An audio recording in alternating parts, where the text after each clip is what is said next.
he does cut, do you think that would just be sort of gasoline on the markets?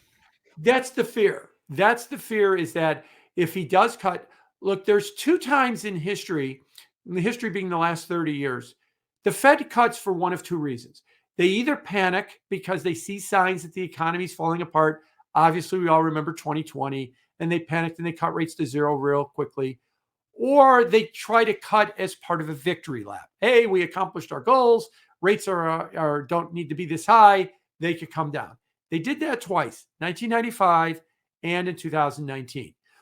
In both cases, risk markets, the S&P was up 37% in the following year after 1995.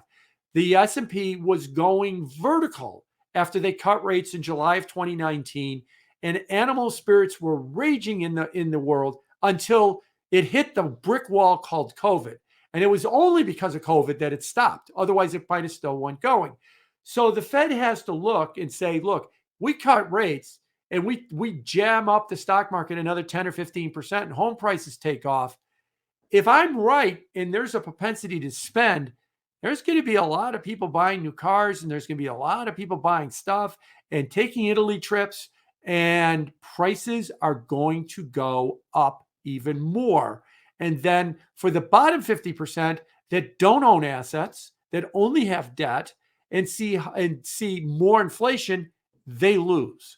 So I believe Jay Powell, through his public pronouncements, understands what I just said perfectly well. And that's what's holding him back right now. That if you cut rates and you allow all the wealth managers in the world to scream at everybody, you got to get that $7 trillion out of money market funds and put it into something else. And we should jam everything higher, and we produce more inflation. What have we done for the bottom 50%? We've made it worse for them.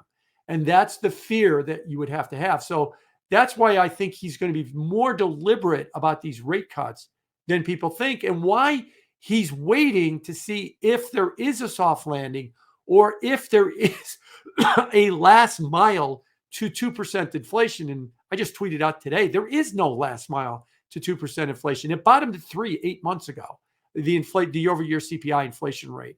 And if it stays here, he's not going to cut.